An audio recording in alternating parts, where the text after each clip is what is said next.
نبود که بجز یک کسی دیگری داننده آن نبود.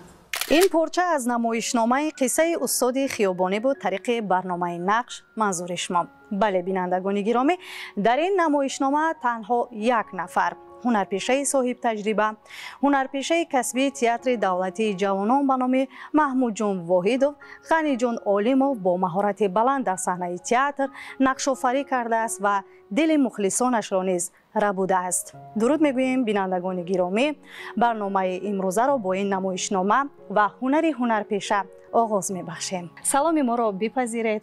سلامت باشید، خوش آمدید.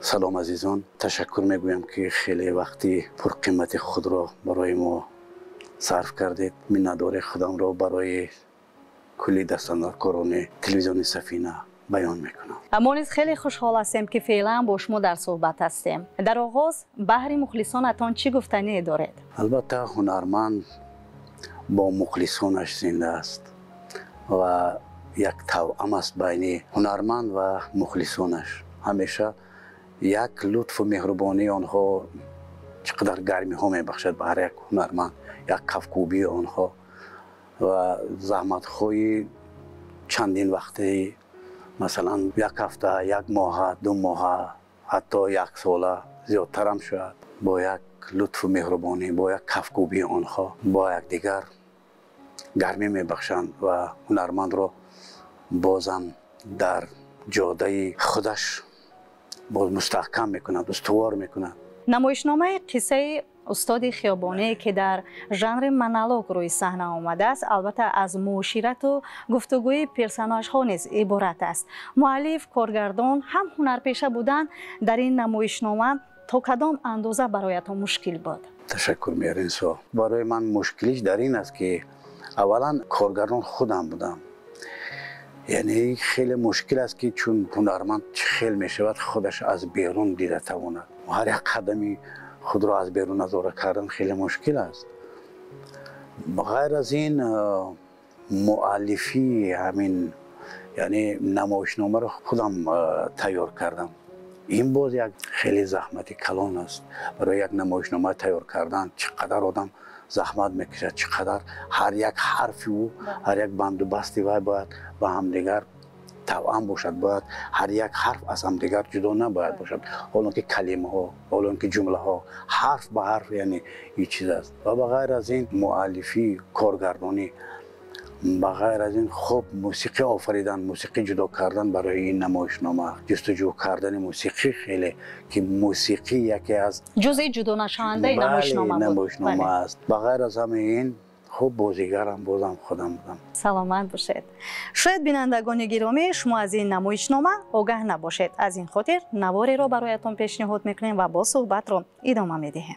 زمانی در یک مکانی زیر درختانی سبز پر از شاخ و میوه، بین جنگل‌های پرانبوه و شاخه‌های شفاف، بین کوه‌های سر به فلک کشیده مرغزاری که عکس نیاکینش دیده فلک را منور می‌ساخت.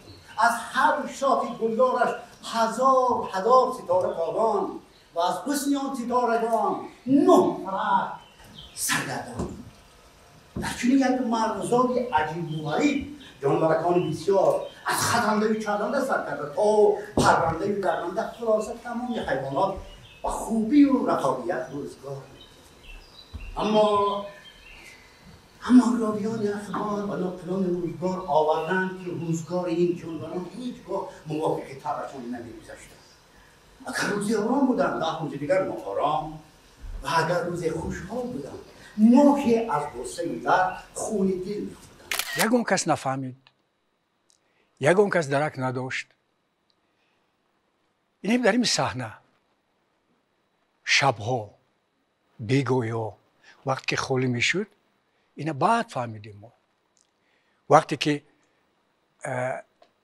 سندگار اصیل و وقتی که خودش مستقلانه کار میکند بسیارتر یاد میگیرد با استاد رژیسور و هر خیل، هر وریانت، هر خیل گزارش همون نقششه، پهلوی نقششه، رنگوی نقششه معامله با همون نقشش با همون ابرازش دیگر خیلی میبیند چه خیلی است.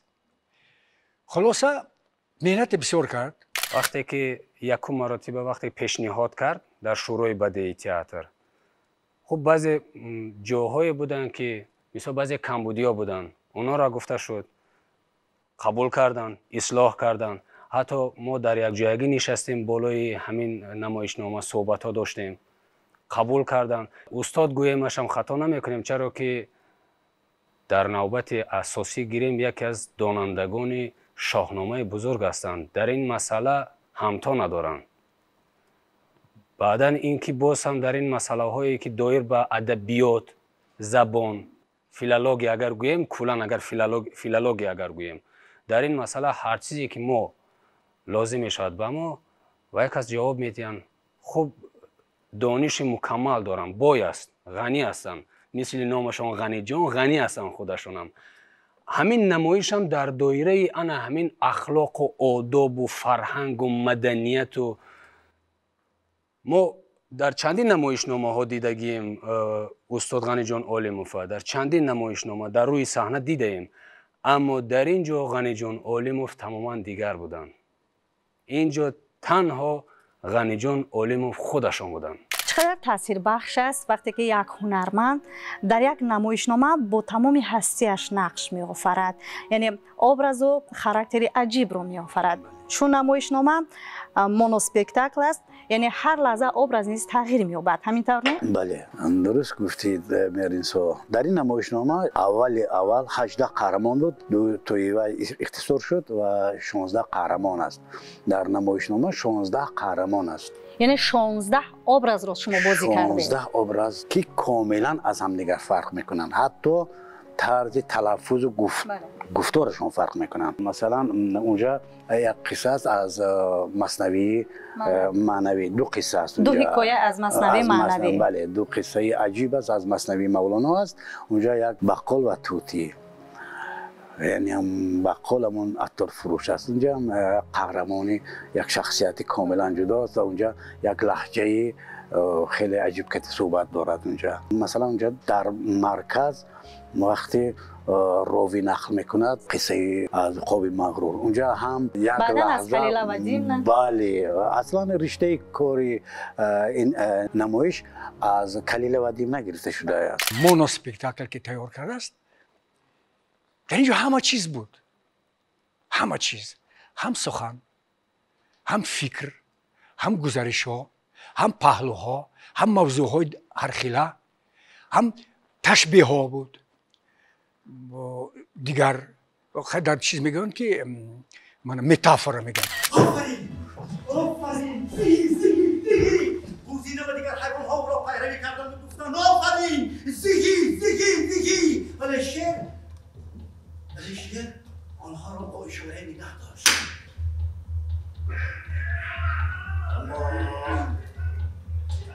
اما اولا میخواهم با شما عهد و پیمان بسته باشم. همه حیوان ها به شغال نگاه کردن، شغال نگاه را با بوزینه کردن، بوزینه باشد به شغال، شغال باشد باز با بوزینه باشد. بعد اینجا قصه ها وارد شدگی هستند. از مثنوی مولانا است، اونجا دو قصه خیلی که گفتید و یک قسمت از شاهنامه است و بعضی مصرع ها در شاهنامه از مصرع های خود من، یعنی از شعر که مثلا نظم از خود من است با توأم شدگی است با چی شاهنامه فردوسی. یعنی همین سخنها در نمایشنامه از آثار چند ادیبان کلاسیک در مجموع آمیزش یافته‌اند؟ زیاد است، خیلی زیاد. حتی برای چی مثلا شمارشون زیاد است من گفته نمیتوانم، برای اینکه یک کلمه یا یک جمله از یک اثر کاملا جدا گرفته شده است. از مثلا اینجا از کلاسیکان اروپایی و از کلاسیکان شرق و غرب، یعنی اینا جدا شده هستند. مثلا از چندین کلاسیکای اروپایی جدا شده هستند، از کلاسیکای شرق و غرب همش آمیزش پیدا کرده هستند. نقل قهرمان، واقعه‌های پای در پای، تمام لحظه‌های اثر از جانب یک نفر صورت میگیرد و تماشایش نیز بیننده را به عمق اندیشه میبرد. میگفتید که در دقیقه چندم نمایشنامه هنگام نقش آفرینی شما الکی خستگی را احساس میکردید، اما به این نگاه نکرده هنرتون رو ادامه میدادید. این نمایشنامه اول تقریبا 2 ساعت میرفت. یکم وقتی که اولین بار برای تئاتر پیشنهاد کردم نزدیک 1 ساعت 45 دقیقه میرفت. در اون وقت خیلی خستگی احساس میکردم. آخر نگر از خستگی یعنی انتظار میشتم حکایه های آخر تا کجا هست. یعنی انتهای نمایشنامه رو انتظار میشتم، برای که خیلی وزن بود. چون یک لحظه خوب خود شما خبر دارید دیدگی هست نمایشنامه، یک لحظه قرار ندارم، یعنی همیشه در حرکت است. همیشه از این مثلا از این قهرمان از یک قهرمان به قهرمان دیگر همیشه در حرکت هستند. چون شما گفتید 16 آبراز است. بله، نهایت مشکل است، خیلی مشکل است. و تماشابین وقتی که استقبال میگیرد، وقتی من از تماشابین از مخلصای خودم از صحبتی که از هنرمندان میپرسم کدام قهرمان مثلا با هم دیگر مانند شد یا که چه خیلی است، خب میگوین که هر یک قهرمان کاملا جدا است. بعد با پیشنهادهای استادان مثلا خوب در تئاتر وقتی قبول کردن استادا هنرمندا همشون از همشون پرسان میشنیم. خوب شروع بدیهی خود تئاتر است. چون صحبت کردیم اونها آهسته یعنی با مصلحتاشون رسیدیم به 1 ساعت و 10 دقیقه.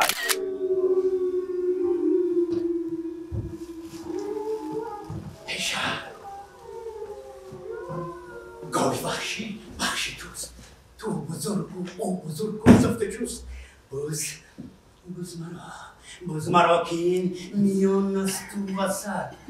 رو با خرگوش بیستان بخورد، بیستان میگرز. ای گوک چون گفتی بگو، چون که من باشم تو گوی ما و تو.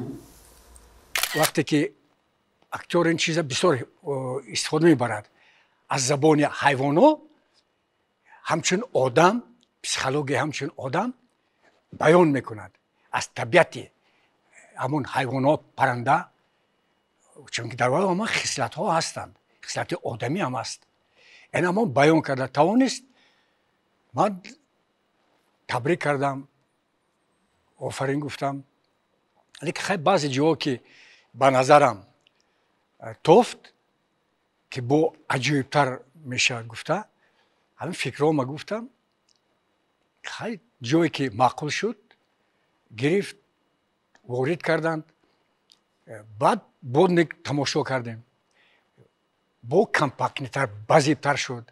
مضمونش همون ریشه چیزش اساسیش همون رفتن گرفت. راستی تماشای این نمایشنامه جوانان و نورسان، عموما دلباختگان تئاتر رو یک کم وارد قصه های پرمضمون آثار ادیبان کلاسیک میکند. چگونه این ایده در تخیلات شما تولید شد؟ اون چیزی که من میخواستم، یعنی اون چیزی که در من جوش میزد، یعنی من میخواستم که یک و یک باره چند قهرمان بازی کنم، یعنی یک طرز اسلوبی خاصی خودم که میخواستم، همون چیز من میخواستم روی صحنه بیارم. همین طرز اسلوب، طرز کار در نمایشنامه آشوب خیام در تئاتر اهورون وقتی روی صحنه آمدگی بود، اونجا اول این نمایشنامه همچون مونوسپکتاکل، یعنی در اجرای یک نفر، یک قهرمان روی صحنه آمدگی بود. در اونجا هم 7 قهرمان بود. از آشوبی نابینا سر میشد، آشوبی کوزگر، آشوبی مای فروش، خیلی 7 قهرمان بود. و اونجا هم یک خودم تنها بودم و هم کارگردانی کردم و هم بازی کردم. یعنی خیلی میخواستم، یعنی وقتی آدم تشنه میشد میخواهد که کارگردان و زیاد استفاده برد، چون خالی میماند، کمکاری مییابد، میخواد این چیزای خودش روی صحنه بیارد. بعدا وقتی که آشوب خیام روی صحنه آمد، بعد این نمایشنامه خوب با 7 قهرمان در تئاتر اهورون روی صحنه آمده بود. و بعدا باز یک چند مدت گذشت، همون وقت الکی این نمایش تخم خودش گذاشتگی بود. بعد جستجو کردم اینا چی باید کرد، چی خیال کردم در کار است، چون هر یک حکایه جمع میشد. خوب دیگر این قهرمان خوب 16 قهرمان، قریب 12 حیوان است. اون زیادها روزگار من در حیوانات خانه ها میگذشت. خیلی پیشتر این نقطه این تخمش گذاشته بود، خیلی زیاد. تا جایی میدونیم این سیومین کاری کارگردانی شما است. پس رو آوردن به نمایشنامه مونوسپکتاکل تا کجا میتواند هنرپیشه را رشد دهد؟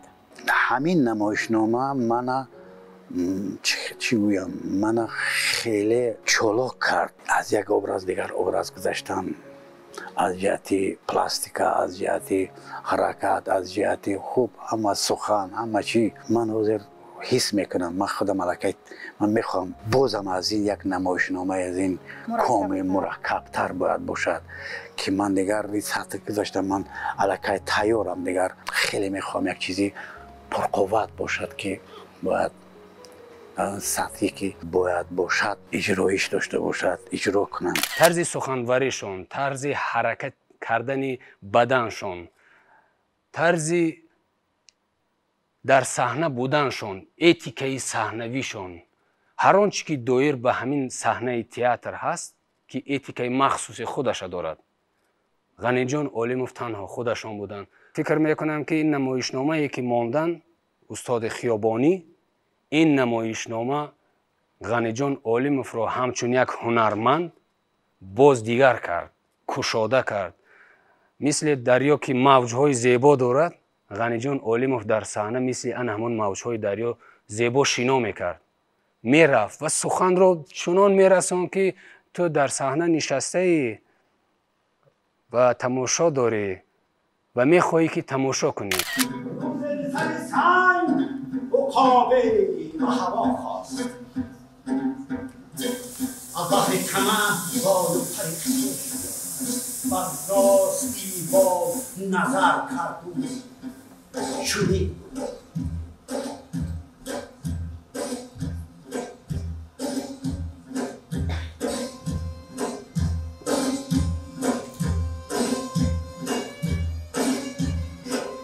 روز همه بر روی زمین سیر کرده ماست. گراج بگیرم پرم از نظر شه، نبینم در زبره اندر هدایاست. در لحظه خاشاک یکی پشه جنبد، جنبیدن آن پشه عیان تر نظری نمود.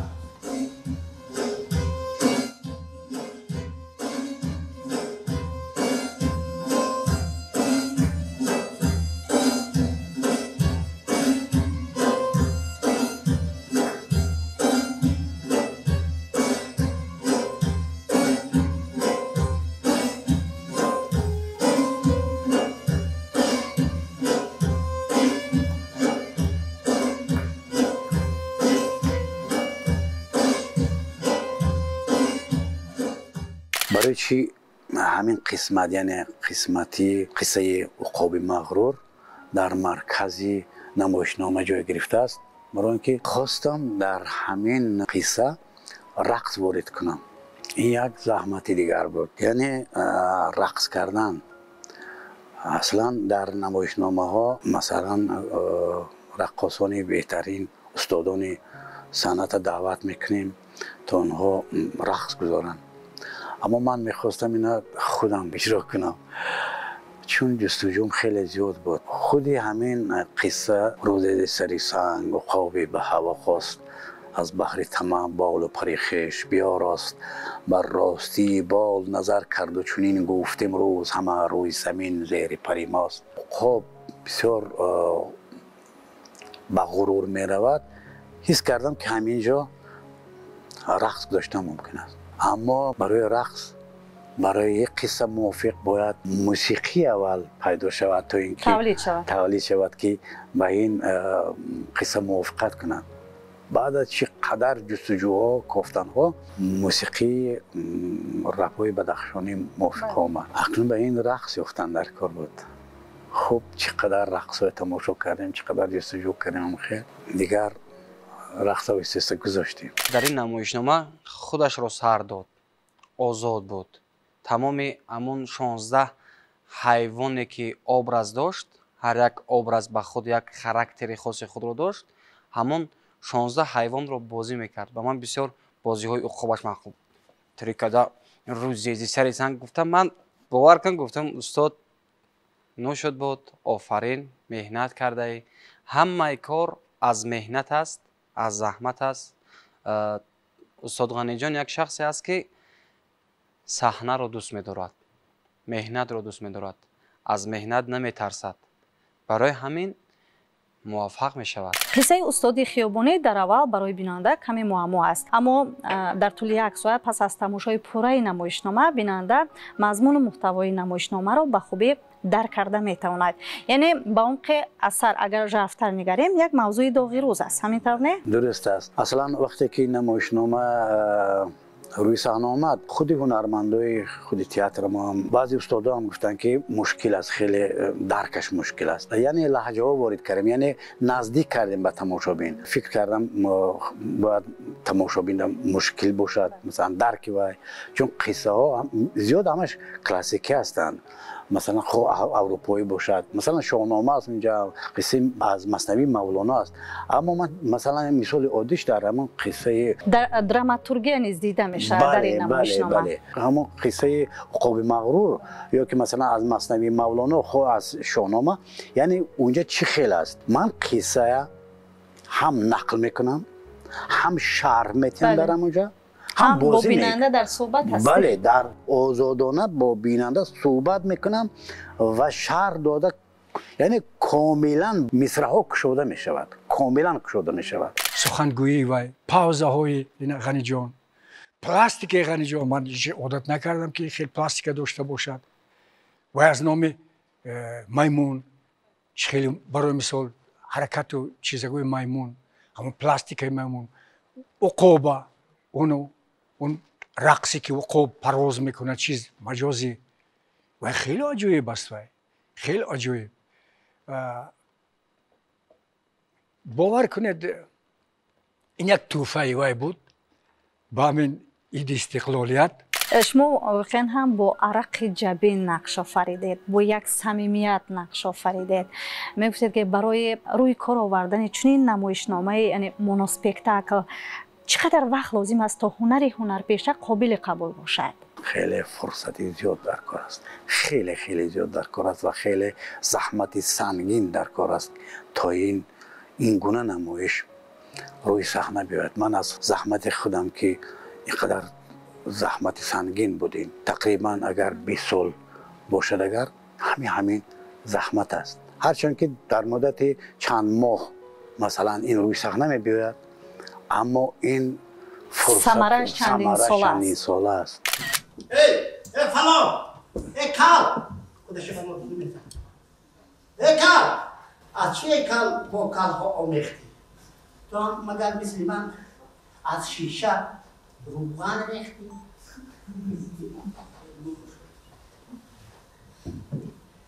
از کیاسش خنده آمد خلق را، کو چو خود پنداشت ساکت در را. کار پاکان را کیاس از خود مگیر. غولای غوث درخت نیست در دل نمایشنامه، البته چیزی مقرری نیست. میگفتید که در آرایشات صحنه، انتخاب سر و لباس و سرود و موسیقی که ها کمک کردن. یک غولای درخت چند وظیفه اجرا میکند. اونجا تخت میشود، اونجا کرسی همون بقال میشود، اونجا مثلا کرسی شیر میشود، بعدا کرسی ببر ژیان میشود، کرسی بقال میشود. او چند ویا بازی میکند.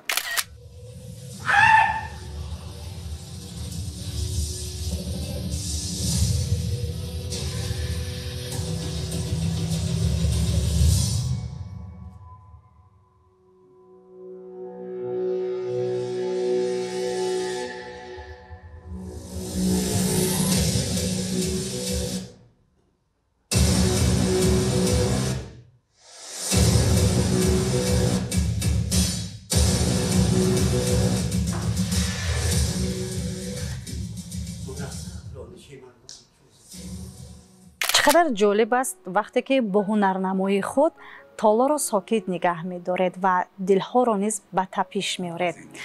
چرا شما موضوع اثر را محض به عالم رنگین حیوانات ربط دادید؟ وقتی که درباره حیوان ها یگان قصه رو میخوانه خیلی جالب است. اصلا قصه درباره انسان ها نقل میکند. محتوای همون خودی همون قصه همون واقعه با انسان ها رابطه پیدا میکنه. اون میشد که مثلا قهرمان ها همچون انسان ها اجرا کرد. اما چون بازم برمیگردیم به تماشابین به مخلص که چی باید کرد که مخلص تماشابین اونا با شوق با هوس با یک نظری کنده نشونده و ببیند. برای همین جستجو کردم که چی اثری باید باشد و برخورد کردم با کلیله و دیمنه و نگاه کردم اونها همه قهرمان هاش حیوان ها هستند و گاگو خوب خودی شما هم دیدید از تقلید با خبر هستم. خوب کوشش کردم که دیدم این چیزا جالب تر است و این چیزا رو آوردم. من از نمایشنامه قصه استاد خیابانی یک نمایشنامه تربیوی است. یک نمایشنامه است که انسان به خود تاثیرات خوبی میگیرد و راه درست زندگی را انتخاب میکند. همینطور نه؟ درست است. سر تا پای نمایش همش پند است، نصیحت است. من کوشش نکردم که یعنی من از باعث نمایش من چی کنم، یعنی پند بتیم نصیحت کنم. از این چیز خودم دور گرفتم، اما کوشش کردم چون واقعه و قصه رو نقل کنم که چی گویم، مثل نطق عینا نقل شده. کوشش کردم خیلی باید واقعه من نقل کردم اونا خودشان پند بگیرن. در این نمایشنامه راستی هنرتون بسیار تاثیر بخش بود و امیدوار هستیم که در آینده از این دیده نمایشنامه های بلند مضمون، نمایشنامه هایی که پر از پند است، یعنی پیشنهاد تماشابینان میگردانید. و شما موفقیت خواهانیم و تشکر میگوییم که در برنامه امروزمون شرکت ورزیدید. زنده باشید. بار دیگر می‌نداریم. من قبول تشکر میگویم. خوش آمدید. بینندگان گرامی، برنامه نقش بود با نمایشنامه استاد خیابانی در قهرمانی هنرپیشه دوست داشتنی تئاتر غنی جان علیموف. تنسیت و سربلند بمانید.